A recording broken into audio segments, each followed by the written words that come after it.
Hi hello నమస్తే welcome to విజయ మా ఊరు ఆడియో బుక్స్ ఛానల్. నేను విజయలక్ష్మిని. ఫ్రెండ్స్, నవల స్రవంతిలో ఈరోజు మరో చక్కటి నవలతో మళ్ళీ మీ ముందుకొచ్చాను.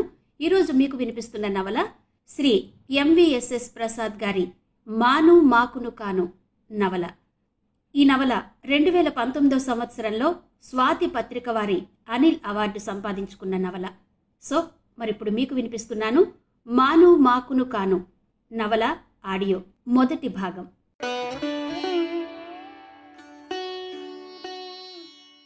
అది రాంపూర్ అనే గ్రామం.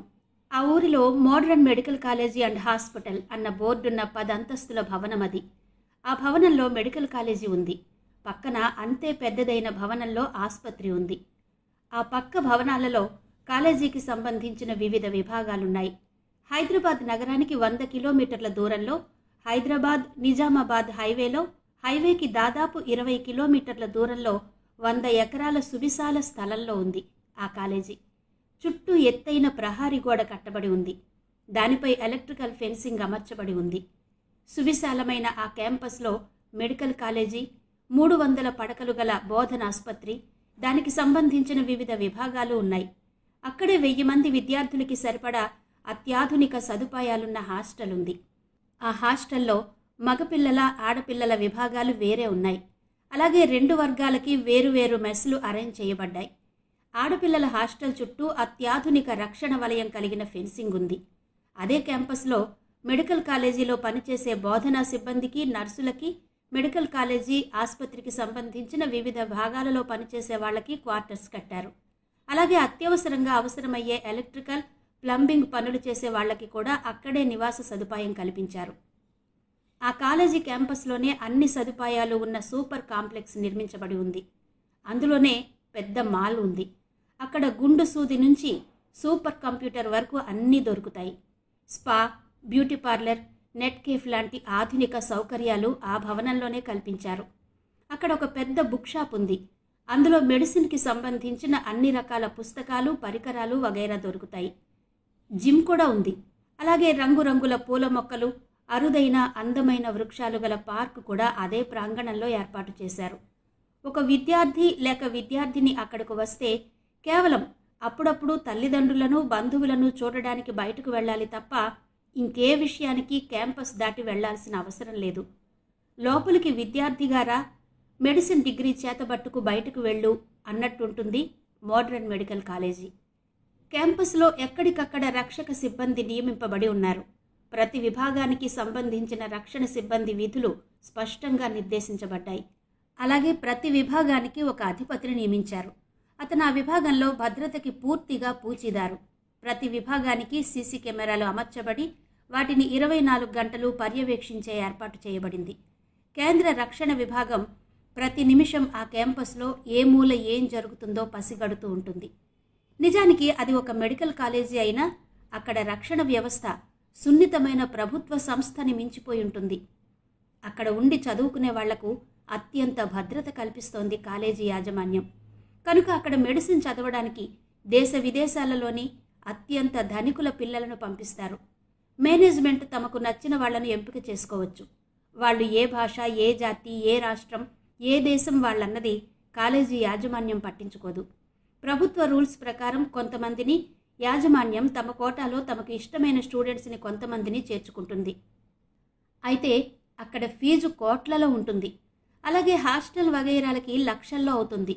అందుకు సిద్ధపడ్డవారే అక్కడికి వస్తారు, అక్కడ జాయిన్ అవుతారు. అక్కడ అన్ని భవంతులు, క్వార్టర్స్తో సహా పూర్తిగా సెంట్రల్ ఏసీతో ఉంటాయి. ఆ విషయంలో పెద్దవాళ్ళు, చిన్న వర్కర్స్ అన్న భేదం చూపలేదు యాజమాన్యం. ఆ కాలేజీలోనే రియల్ ఎస్టేట్ బిజినెస్లో కోట్లకి పడగ ఎత్తిన జగన్నాథం కొడుకు ఆయుష్ మొదటి సంవత్సరం ఎంబీబీఎస్లో చేరాడు. అతనితో పాటు చాలామంది చేరారు. వాళ్లలో ఎక్కువ మంది తెలంగాణ, ఆంధ్రప్రదేశ్కి చెందినవారే. అయితే కొంతమంది వేరే రాష్ట్రాల వాళ్ళు, వేరే దేశాల వాళ్ళు ఉన్నారు. విదేశీయుల్లో చాలామంది చుట్టుపక్కల దేశాల వాళ్ళైతే ఒకరిద్దరు ఆఫ్రికా ఖండంలో దేశాల నుంచి కూడా ఉన్నారు. మొదటి సంవత్సరం స్టూడెంట్స్ అందరూ చేరిన తర్వాత హాస్టల్ కేటాయించారు. ప్రతి విద్యార్థికి, విద్యార్థినికి ఒక్కొక్క గది కేటాయించారు. అందరూ వచ్చి సెటిల్ అయ్యాక యాజమాన్యం ఫ్రెషర్స్ డే నిర్వహించింది. కాలేజీలో చేరిన విద్యార్థిని, విద్యార్థులకు భయం పోవడానికి, ఒకరికొకరు పరిచయం కావడానికి, అలాగే సీనియర్స్తో ఫ్రెషర్స్ పరిచయం చేసుకోవడానికి ఏర్పాటు చేసిన ఫంక్షన్ అది.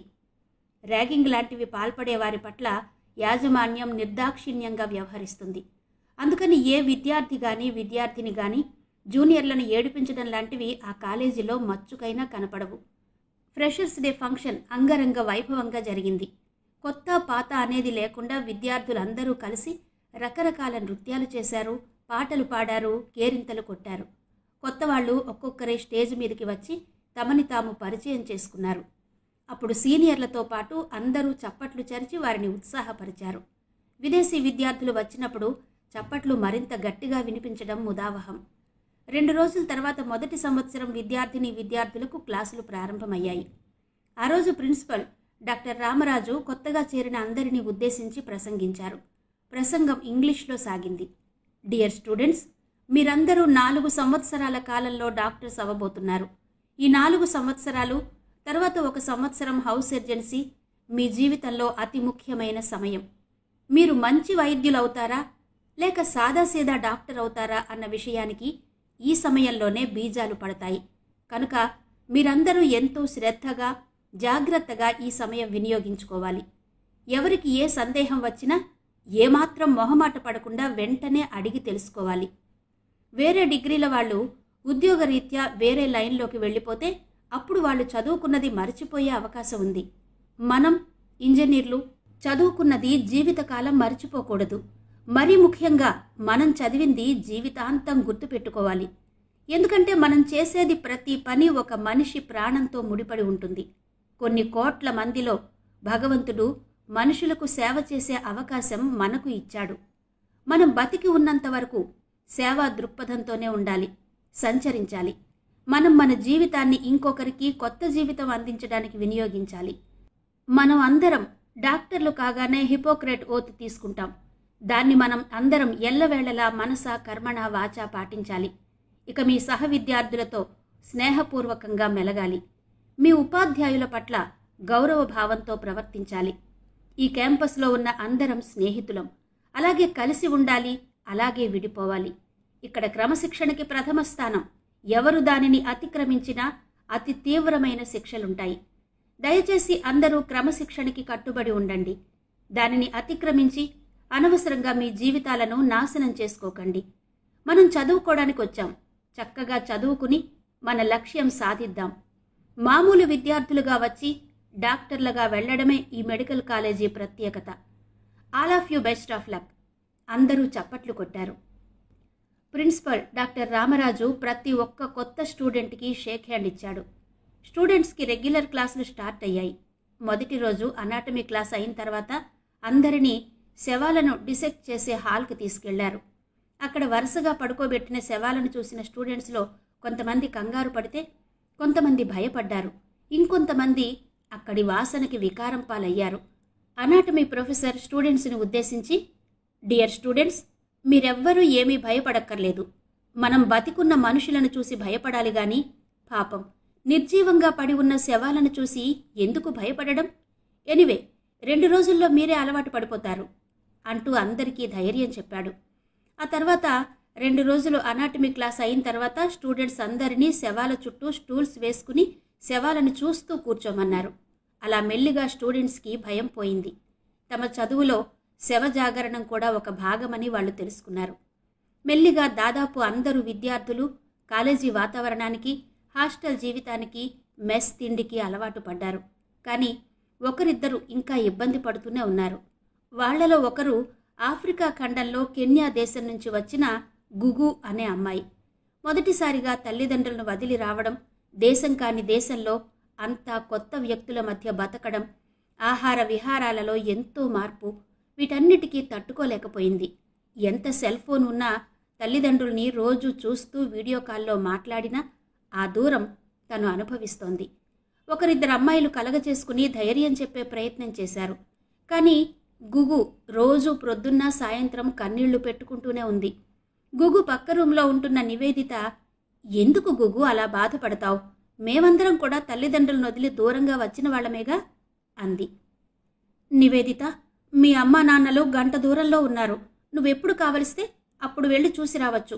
కానీ మరి మా అమ్మ ఎంత త్వరగా వెడదామన్నా కనీసం 1 రోజు పడుతుంది అంది గుగు బిక్కముఖం పెట్టి. గుగు, నువ్వు చెప్పింది నిజమే, కాదనను. కానీ మేమందరం లేము. నీకేం కావలసి వచ్చినా మమ్మల్ని అడుగు. నువ్వు అలా రూంలో కూర్చోకుండా క్లాసులు అవగానే అలా పార్క్ వైపు రా. అందరం సాయంత్రం అక్కడే కూర్చుంటున్నాం అంది నివేదిత. కానీ రూంలో ఒంటరిగా అనిపిస్తోంది అంది గుగు. అలా అయితే నువ్వు పడుకునే వరకు నాతోనూ మిగతా ఫ్రెండ్స్తోనూ గడుపు. ఈరోజే మనకు చెప్పారు కదా, మనకు ఇక నుంచి అసలు టైం ఉండదని. ఎంత టైం కూడా కాలేజీకి చదువుకు సరిపోదని. అప్పుడు అసలు తీరిక లేక ఏమీ ఆలోచించి ఎవరిని గురించి బెంగ పెట్టుకునే టైం ఉండదు అంది నివేదిత. ఆ మరునాడు సాయంత్రం గుగు పార్కుకు వెళ్ళింది. అక్కడ అమ్మాయికి నివేదితతో పాటు శరణ్య, స్నేహ, హసిత అనే అమ్మాయిలతో పరిచయమైంది. నివేదిత చక్కగా మాట్లాడితే శరణ్య నోరు తెరిస్తే ఇక ముయ్యదు. స్నేహ మంచి జోకులు వేసి అందరినీ నవ్విస్తుంది.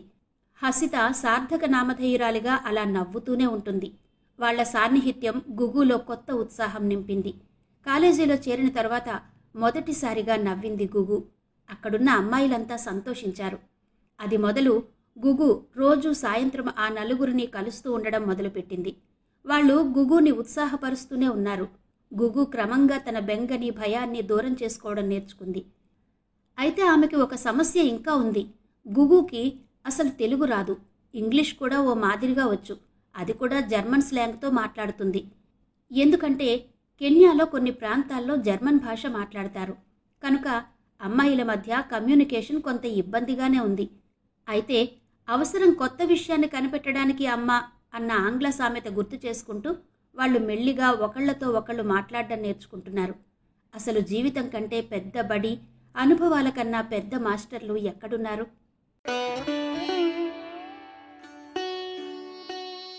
ఆ రోజు ఆదివారం. పార్క్కి జనం బిలబిలమంటూ వచ్చారు. ఆ వచ్చిన వాళ్లలో కొత్త స్టూడెంట్స్ మాత్రమే కాక ఓల్డ్ స్టూడెంట్స్ కూడా వచ్చారు. అందరూ ఒకరితో ఒకరు పరిచయం చేసుకోవడం లాంటివి నడిచాయి. ర్యాగింగ్ అని లేకపోయినా చిలిపి మాటలు, సరదా జోకులు సీనియర్లు వేస్తే జూనియర్లు వాటిని స్పోర్టివ్గానే తీసుకున్నారు. ఒక విధమైన సుహృద్భావ వాతావరణం అక్కడ ఏర్పడింది. ఆ రోజు పార్కుకి ఆయుష్ కూడా వచ్చాడు. ఆయుష్ హ్యాండ్సమ్గా ఉంటాడు. అలాగే మంచి తెలివైనవాడు. చదువులో, స్పోర్ట్స్లో అన్నిట్లో ఫస్ట్. అలాగే ఈ రోజుల్లో కొంతమంది కుర్రాళ్లకుండే అవలక్షణాలేమీ లేనివాడు. ఆయుష్ తండ్రి జగన్నాథం రియల్ ఎస్టేట్ వ్యాపారం చేసి ఎంత సంపాదించాడో ఆయనకే తెలియనంత కూడబెట్టాడు. దేశంలో ప్రతి మేజర్ సిటీలో ఆయనకి బిజినెస్ బ్రాంచ్, బంగళా ఉంది. ఆయనకున్న కార్ల సంఖ్య 10 పైమాటే. అలాగే భార్యలు కూడా బహువచనంలోనే ఉన్నారని బిజినెస్ సంబంధిత వ్యక్తులు, చుట్టాల్లో చాలామంది చెవులు కొరుక్కుంటూ ఉంటారు. ఆయుష్ తల్లి సీత నిజంగా మహాసాధ్వి. ఉత్తమ ఇల్లాలికి, ఆదర్శవంతమైన తల్లికి అత్యుత్తమ ఉదాహరణ. సహజంగా ఆవిడ పెంపకంలో పెరిగిన ఆయుష్ మంచి వ్యక్తి అని చెప్పకనే చెప్పవచ్చు. ఆయుష్కి దీప్తి అనే చెల్లెలుంది. ఆ అమ్మాయి ఇంటర్ చదువుతోంది. అందానికి మారు రూపమే దీప్తి. మొత్తానికి ఆ మంచి కుటుంబం నుంచి వచ్చిన మంచి మనిషి ఆయుష్ అనేది నిర్వివాదాంశం. అతనిని చూసిన అమ్మాయి అయితే వెంటనే ఇతను నా జీవిత భాగస్వామైతే బాగుండును అని అనుకుంటుంది. ఎవరైనా అమ్మాయి తల్లిదండ్రులు చూస్తే ఈ అబ్బాయి డాక్టర్ అయిన తర్వాత మా అల్లుడిగా చేసుకోగలిగితే ఎంత బాగుంటుంది అనుకుంటారు. నివేదిత కూడా ఆయుష్ వాళ్ల ఊరే. ఇద్దరూ చిన్నప్పటి నుంచి కలిసి చదువుకున్నారు. 1వ క్లాసు నుంచి ఇంటర్ వరకు ఒకే క్లాసులో ఉన్నారు. ఇప్పుడు మెడిసిన్లో కలిసి చేరారు. ఇద్దరూ మంచి స్నేహితులు. అంతకు మించి ఏ భావాలు ఇద్దరిలో లేవు అని చూసిన వాళ్ళు అనుకునేలా వాళ్ల మాట తీరు, ప్రవర్తన ఉంటాయి. అసలు నిజం పరమాత్మునికే ఎరుక. కానీ ప్రస్తుతం ఉంటున్నది కొత్త ప్రదేశంలో. అది తల్లిదండ్రులకు దూరంగా. ఒకవేళ అంతా అనుకుంటున్నట్టు అది కేవలం స్నేహమే అయితే మరి ఇప్పుడు వాళ్ల స్నేహం ఎలా మారుతుందో, ఎలా పరిణమిస్తుందో. హాయ్ ఆయుష్, ఏంటి పుస్తకాల పురుగు ఇలా పార్కుకొచ్చింది అంది నివేదిత నవ్వుతూ. నేనేమి నీలాగా పుస్తకాలను కషాయం చేసి తాగేయంలే అన్నాడు ఆయుష్ కూడా నవ్వుతూ. అందుకేనేంటి అన్ని సబ్జెక్టుల్లో గోల్డ్ మెడల్కి ఇప్పటినుంచే ప్లాన్ చేస్తున్నావు అంది నివేదిత. నాకు గోల్డ్ మెడల్స్ ఎక్కడ రాణిస్తావు? నువ్వున్నావుగా నాకు జ్యేష్ఠ దేవత అన్నాడు ఆయుష్. ఇదిగో నన్ను దేవత గీవత అన్నావంటే ఊరుకోను. నేను గుడ్ గర్ల్ అంది నివేదిత గర్వంగా ముఖం పెట్టి. సరేలే, వృక్షం లేని చోట ఆముదం వృక్షమే మహావృక్షం అన్నట్టు ఈ రోజుల్లో అమ్మాయిలు కాస్త ఫాస్ట్గా మోడర్న్గా ఉంటున్నారు. నువ్వింకా పూర్వకాలం పిల్లవి గనుక గుడ్ గర్ల్ అని చెప్పుకుంటున్నావు అన్నాడు ఆయుష్ నివేదితను ఉడికించే ధోరణిలో. నేనేమి పాత చింతకాయ పచ్చడిని కాదు, నాకు బోల్డ్ మోడ్రన్ అవుట్లుక్ ఉంది అంది నివేదిత ఉక్రోషంగా. మోడ్రన్ అవుట్లుక్ ఉంది గాని మోడ్రన్ అమ్మాయివి కాదు. ఆయుష్ తన మాటల ధోరణి సాగించాడు. సరేలే, మన గొడవ ఎప్పుడు ఉండేదే గాని మన బ్యాచ్మేట్స్ అయిన నా ఫ్రెండ్స్ని పరిచయం చేస్తాను. ఈ అమ్మాయి శరణ్య అంటూ ఆయుష్కి పసుపు రంగు మ్యాక్సీ వేసుకున్న అమ్మాయి వైపు చూపించింది. హాయిలయ్యాయి. తర్వాత స్నేహని హసితని పరిచయం చేసింది. స్నేహం చేయడంలో ఫస్ట్, హసిత ఎప్పుడూ నవ్వుతూ ఉంటుంది అంది నివేదిత. అబ్బా, నీకు సెన్స్ ఆఫ్ హ్యూమర్ కూడా ఉందే అన్నాడు ఆయుష్ వెక్కిరింతగా నవ్వుతూ. అదిగో మళ్ళీ కోపం నటించింది నివేదిత. ఓకే ఓకే అన్నాడు ఆయుష్. షీఈ్ మిస్ గుగు అంటూ అక్కడే ఉన్న ఆఫ్రికన్ అమ్మాయిని పరిచయం చేసింది Niveditha. Hi Gugu, how are you అంటూ పలకరించాడు ఆయుష్. ఐఎమ్ ఫైన్ అంటూ జర్మన్ స్లాంగ్లో చెప్పింది గుగు. పాపం, ఆ అమ్మాయి ఎక్కడో కెన్యా నుంచి వచ్చింది. దూరం, భాష రాదు, బంధువులు లేరు, చాలా బెంగ పెట్టుకుంది అంది నివేదిత. సంభాషణ అంతా ఇంగ్లీష్లో సాగుతోంది. Don't worry Gugu, we are all your friends. Your name Gugu is interesting and nice. By the way, what Gugu means అని నవ్వుతూ అడిగాడు ఆయుష్. ఏ ప్రీషియస్ పర్సన్ అంది గుగు సిగ్గుపడుతూ. Wonderful. So A precious person, that is గుగు, is our friend అంటూ గుగుకి చెయ్యి అందించాడు ఆయుష్. గుగు తలదించుకుని అతనితో కరచాలనం చేసింది. ఆ తర్వాత ఆయుష్ అక్కడ ఉన్న అమ్మాయిలతో చాలాసేపు కబుర్లు చెప్పాడు. తల్లి నివేదిత, నువ్వైతే నిశాచర్రాలివి, మేము మానవ మాతృలం. టైం రాత్రి 9 అయింది, ఇక వెడదామా అన్నాడు ఆయుష్ నివేదితను ఉద్దేశించి నవ్వుతూ. అలాగే ఆసురా అంది నివేదిత కూడా నవ్వుతూ. అందరూ నవ్వారు. శరణ్య గుగుకి జరిగిన సంభాషణంతా ఇంగ్లీష్లోకి ట్రాన్స్లేట్ చేసి చెప్పింది. గుగు, నువ్వు అర్జెంటుగా తెలుగు నేర్చుకోవాలి, ఈ తర్జుమాలు అవి కుదరవు అన్నాడు ఆయుష్ చనువుగా. ఏంటి అన్నట్టు మొహం పెట్టింది గుగు. నివేదిత నవ్వుతూ ఆయుష్ భావం గుగుకి వివరించింది. అదేలే అంది గుగు. ఓహో, తెలుగు మొదలు పెట్టేశావన్నమాట. అదేలే కాదు, సరేలే అనాలి అన్నాడు ఆయుష్. ఈసారి స్నేహ ఆయుష్ మాటలని తర్జుమా చేసి గుగుకి చెప్పింది. అగాలే అంది గుగు. మళ్ళీ అన్నాడు ఆయుష్ నవ్వుతూ. మరి ఆ అమ్మాయిని కంగారు పెట్టేయకు అంది నివేదిత. అందరూ లేచి వాళ్ళ గదుల వైపు నడిచారు. ఫస్ట్ సెమిస్టర్ కంప్లీట్ అయింది. పరీక్షలయ్యాయి. కాలేజీకి సంక్రాంతి అని 4 రోజులు సెలవులిచ్చారు. అలా ఎప్పుడైనా సెలవులిచ్చినా ఆ తర్వాత ఆదివారాలు పనిచేసి కోర్సు కంప్లీట్ చేసేస్తారు ఆ కాలేజీలో. సెలవులిచ్చారు కనుక స్టూడెంట్స్లో చాలామంది తమ తమ ఊళ్లకు బయలుదేరారు. ఆయుష్, నివేదిత ఆయుష్ తండ్రి పంపించిన కారులో ప్రయాణమయ్యారు. బెంగగా మొహం పెట్టుకున్న గుగుని కూడా తనతో రమ్మని తీసుకెళ్ళింది నివేదిత. గుగు హుషారుగా నివేదిత వెంట వెళ్ళింది. ఆయుష్ నివేదితని, గుగుని నివేదిత వాళ్ళ ఇంటి దగ్గర దింపేసి తన ఇంటికి వెళ్ళిపోయాడు. నివేదిత తండ్రి వినోద్కి సిటీలో పెద్ద మాల్ ఉంది. ఎప్పుడూ బిజినెస్ గొడవలతో తలమునకలై ఉంటాడు. నెలకు సగం రోజులు బయటే భోజనం. ఏ రాత్రి వేళో పడుకుందుకి ఇంటికొస్తాడు. తల్లి రమ 16 అణాల తెలుగు గృహిణి. భర్తకు కావలసినవి చూడడం, ఏకైక సంతానమైన నివేదిత బాగోగుల గురించి పట్టించుకోవడం ఆమె దినచర్యలో భాగం. ఈ రోజుల్లో మనుషుల్లా సెల్ ఫోన్కి బానిస కాదు. ఎప్పుడు ఖాళీ ఉన్నా ఏదో ఒకటి చదువుకుంటూ కూర్చుంటుంది. అది ఆధ్యాత్మికం కావచ్చు, సాంఘికం కావచ్చు, లేదా రాజకీయం కావచ్చు. అసలు నివేదితని ఎలాగైనా డాక్టర్ చెయ్యాలని కూతురు చిన్నప్పటి నుంచి ప్రయత్నం చేస్తూ కూతురిని ఆ దిశగా ప్రోత్సహిస్తూ ఉందావిడ. అయితే ఏనాడు కూడా నివేదితని నువ్వు డాక్టర్వే కావాలి అని నిర్బంధించలేదు. ఇన్నాళ్లకి తన కలలు పండుతున్నాయని ఆవిడికి చాలా సంతోషంగా ఉంది. పండక్కి వచ్చిన నివేదితని చూసిన తల్లి రమ కౌగలించుకుని కన్నీళ్లు పెట్టుకుంది. ఏంటి నువ్వు ఇలా చిక్కిపోయావు, తిండి తినడం లేదా అంటూ ప్రేమగా అడిగింది రమ. శుభ్రంగా ముప్పొద్దులా తింటున్నాను, నువ్వేమీ బెంగ పెట్టుకోనక్కర్లేదు అంది నివేదిత నవ్వుతూ. ఏమోనే, ఒక తల్లిగా నా బాధ నాది.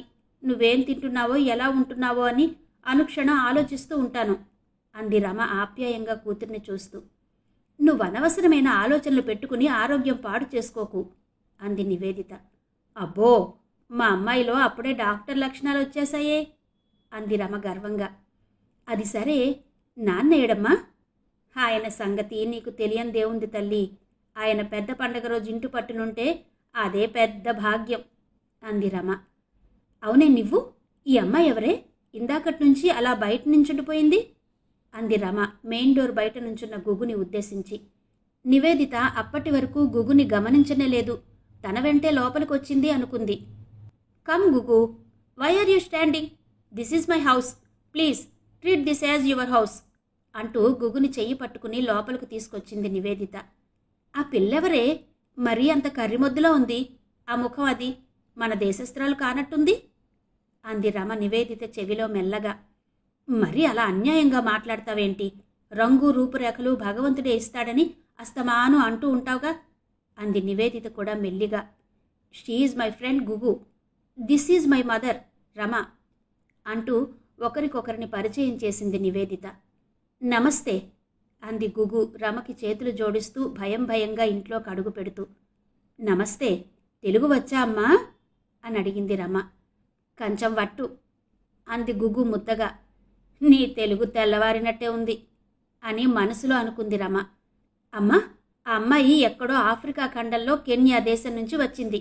డాక్టర్ కావాలన్న ఆశ. మన దగ్గర స్టాండర్డ్ బాగుంటుందని ఇక్కడ చేరింది. గుగు తల్లిదండ్రులు కూడా బాగా ఆస్తిపరులట. తండ్రి ఏదో చాలా పెద్ద బిజినెస్ చేస్తాడట. తల్లి హౌస్ వైఫ్ట. జూలైలో మాతో పాటు చేరింది. ఇప్పుడిప్పుడే మన దేశం గురించి, మన కల్చర్ గురించి అర్థం చేసుకుంటోంది. మేము ఆ అమ్మాయితో 24 గంటలు వాగుతూ ఉంటాం కదా. మధ్య మధ్యలో మాతో మేము తెలుగులో మాట్లాడుకుంటుంటాం. అలాగే ఆ అమ్మాయికి అర్థం కాకపోయినా అప్పుడప్పుడు తెలుగులో మాట్లాడతాం. అలా 1-2 తెలుగు మాటలు నేర్చుకుంది అంది నివేదిత. అది కాదే, ఎక్కడో ఆఫ్రికా అంటున్నావు? ఆ అమ్మాయి చూస్తే అదోలా ఉంది. అసలు ఆ అమ్మాయి ఎటువంటిదో, క్యారెక్టర్ ఏంటో, దొంగతనం ఉందో, దురుస్తనం ఉందో ఏకంగా ఇంటికి తీసుకొచ్చేశావు అంది రమ నివేదితతో రహస్యంగా. అమ్మా, 6 నెలల నుంచి చూస్తున్నానమ్మా. నాకు ఆ మాత్రం తెలీదా? అయినా పాపం అదేం చెయ్యగలదు. ఊరు తెలీదు, భాష తెలీదు. అర్థం లేని భయాలు పెట్టుకోకమ్మా అంది నివేదిత కాస్త కోపంగా. నిజం చెప్పాలంటే ఆ అమ్మాయే భయపడాలి. తెలియని ప్రదేశం, తెలియని మనుషుల దగ్గరికి రావాలంటే అంది నివేదిత మళ్ళా. ఏం భయపడిపోతుందేంటి? ఇంతోటి అందగత్తిని ఎవడు మోహించేస్తాడు, ఎవడు కామించేస్తాడు అంది రమ కాస్త చీప్గా. అమ్మా, సాటి ఆడదానివై ఉండి అలా మాట్లాడకూడదమ్మా. అమ్మాయికి తెలుగు రాదు కానీ, లేకపోతే నీ మాటలకు ఎంత బాధపడి ఉండేదో. ఇంకో విషయం, ఆ అమ్మాయికి తెలుగు మాట్లాడడం రాదు గాని అంతో ఇంతో తెలుగు అర్థమవుతుంది. కనుక నువ్వు చుట్టుపక్కల అమ్మలక్కలతో మాట్లాడేటప్పుడు, వాళ్ళు మాట్లాడేటప్పుడు కాస్త జాగ్రత్త అంది నివేదిత. ఇటువంటి పిల్లని పండక్కంటూ ఇంటి మీదకి తెచ్చావు. ఇక మన ఇంటి ఛాయలకి కూడా ఎవరూ రారు. ఈసారికి పండగ లేదు, పబ్బం లేదు అంది రమ. అమ్మా, ఏదో ఆ అమ్మాయిని ఇంటి కోడలుగా తీసుకొచ్చినట్టు ఇదైపోతున్నావు. ఒకవేళ కోడలే అయినా నువ్వు కాదనిలేవు. నాకు అన్నదమ్ములు లేరు కనుక నీకు ఆ భయం లేదనుకో అంటూ గట్టిగా అంది నివేదిత. అరవాలనుకున్నా గుగు అక్కడే ఉండడం చేత ఆ ప్రయత్నం మానుకుంది నివేదిత. ఏం జరుగుతోందో అర్థం కాని గుగుకి భయం వేసింది. Come గుగు, let's go to our room అంటూ గుగు చెయ్యి పట్టుకుని లోపలికి నడిచింది నివేదిత. వాళ్ళు వెళ్లిన వైపే వింతగా చూస్తూ నిలబడిపోయింది రమ.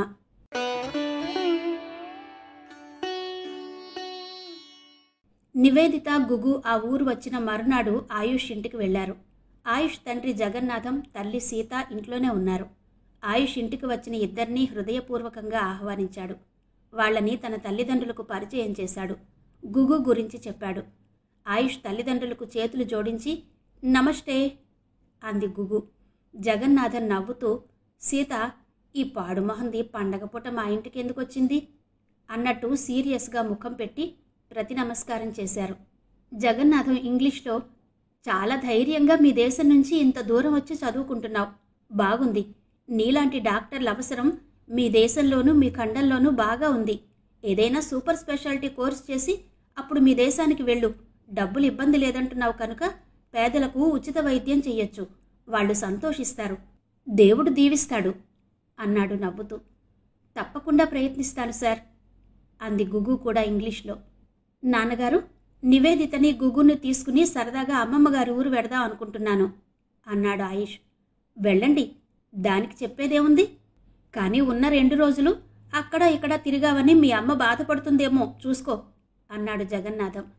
వెళితే వెళ్ళనివ్వండి, మా ఇంటికేగా, ఆ అమ్మాయిని కూడా తీసుకువెళ్ళాలా అంది సీత తన కొడుకుతో గుగ్గుని ఉద్దేశించి. అవునమ్మా, చక్కగా మన పల్లెటూరి వాతావరణం, ఎడ్ల బండ్లు, గొబ్బెమ్మలను, బొమ్మల కొలువు లాంటివి చూడడం, చెరుకుగళ్ళు తినడం, సరదాగా మన దేశ పల్లెటూరి వాతావరణం చూస్తుంది అన్నాడు ఆయుష్. మరి ఆ పిల్లకి తెలుగొచ్చా అడిగింది సీత. ఆ అమ్మాయికి రాకపోతే మేమిద్దరం ఉన్నాం కదా ఆంటీ అంది నివేదిత. మీ ఇద్దరి మధ్యలో ఆ అమ్మాయి ఎందుకు? అసలు అలాంటి అమ్మాయిని ఎందుకు తీసుకొచ్చావు? కాలేజీ చదువులు అంటే తప్పదు, ఇలా ఇళ్లకు తీసుకురావడం అంది సీత. ఏమవుతుందా ఆంటీ ఆశ్చర్యంగా అడిగింది నివేదిత.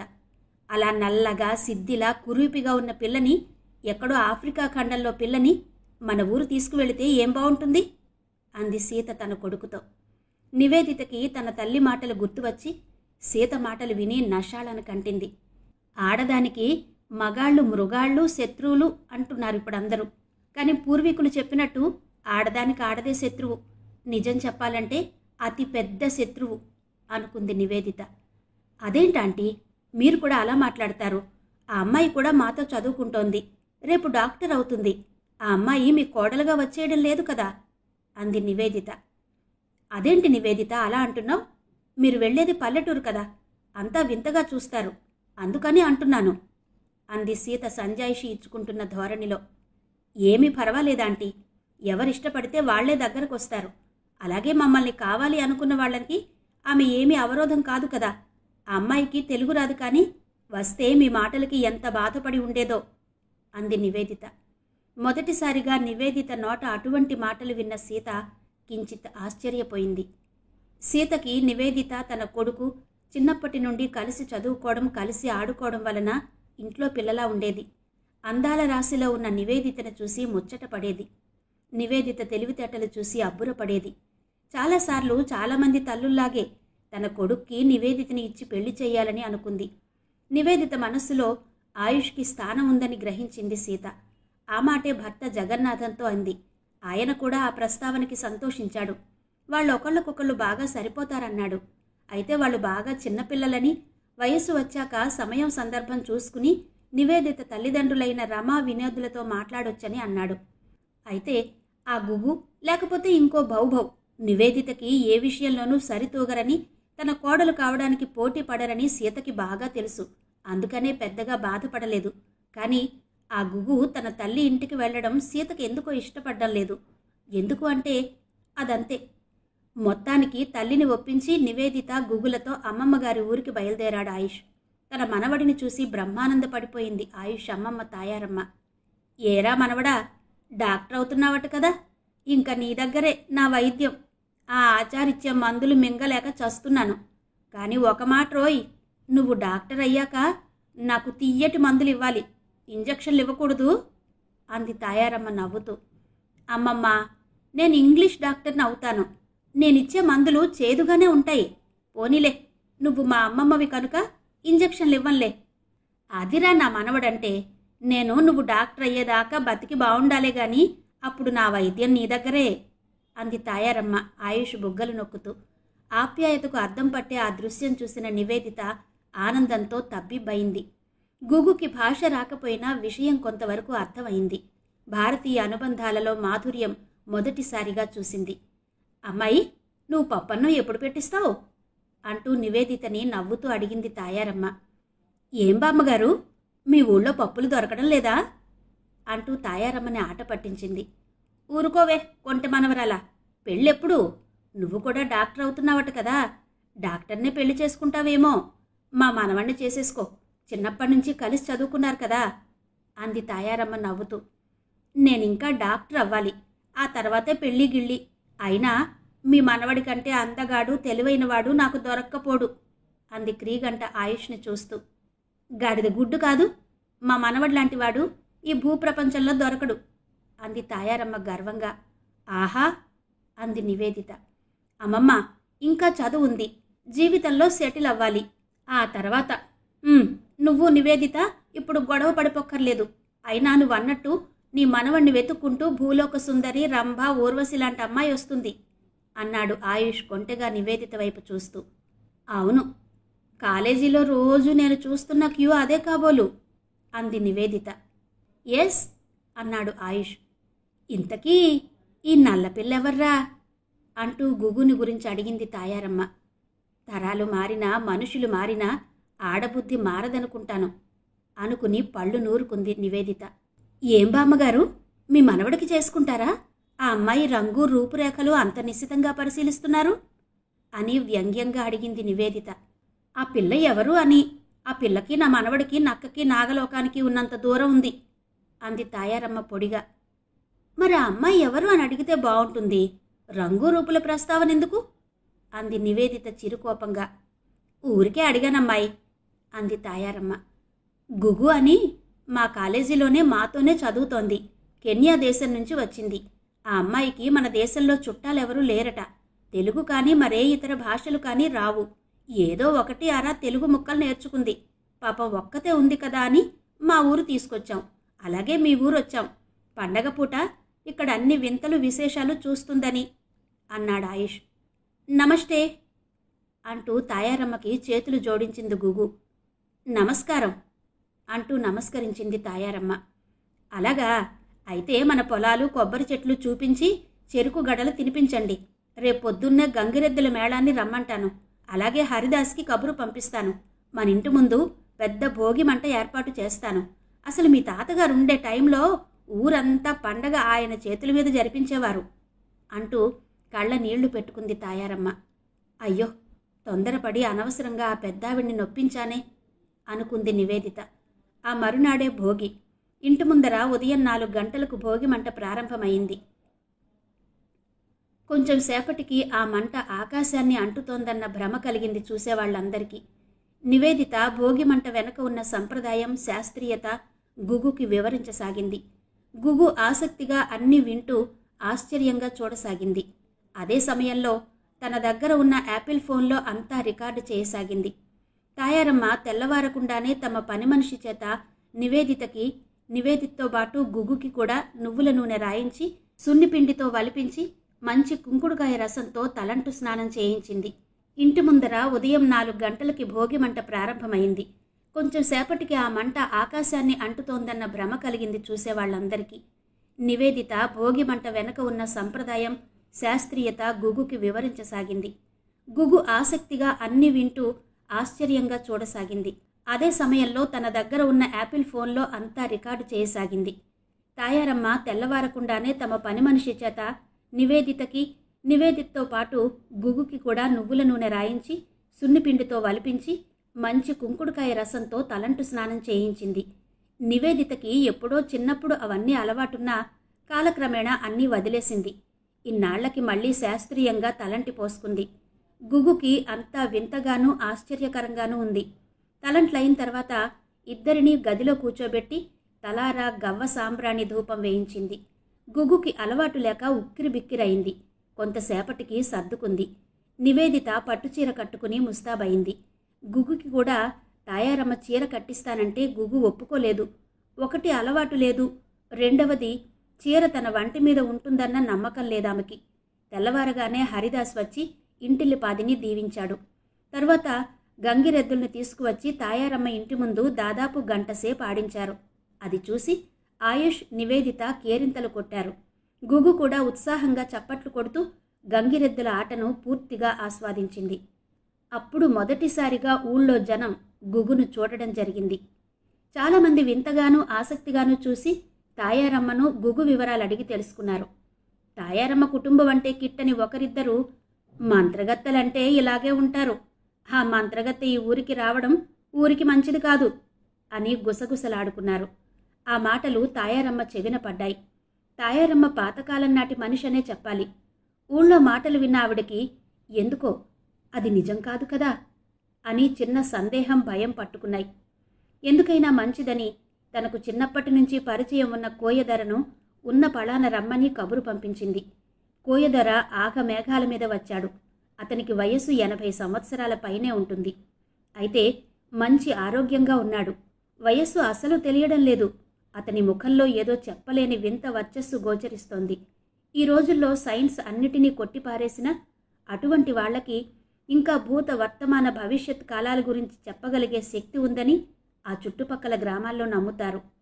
తాయారమ్మకి అతను చిన్నతనం నుంచి పరిచయం ఉండడం వలన అతని మీద అపారమైన నమ్మకం ఉంది. అందుకే అంత హడావిడిగా అతన్ని పిలిపించింది. అయితే గుగు చెయ్యి చూపించడం లాంటివి చేస్తే ఆయుష్కి నివేదితకి అనుమానం వస్తుందని భయపడింది తాయారమ్మ. తాయారమ్మ గుగు గురించి చెప్పి ఊళ్ళో కొంతమంది అనుకుంటున్న మాటలను కూడా ఆ కోయదొరకు చెప్పింది. అయితే తను కబురు చేసిన విషయం గుగును చూసి ఆయన తెలుసుకున్న విషయాలు రహస్యంగానే ఉంచాలని, కేవలం తనకి కోయదొరకి తప్ప మూడో కంటివాడికి ఆ విషయం తెలియకూడదని తాయారమ్మ కోయదొరని హెచ్చరించింది. దొర, అమ్మాయిని పిలిపిస్తాను, చూడు, రహస్యంగా పరీక్షించు. వాళ్ళు బయటకు వెళ్ళాక అసలు విషయం నాకు మాత్రం చెప్పు అంది తాయారమ్మ. తాయారమ్మ లోపలున్న ఆయుష్ని, నివేదితని, గుగుని పిలిపించింది. వాళ్ల ముగ్గురిని కోయదొరకి పరిచయం చేసింది.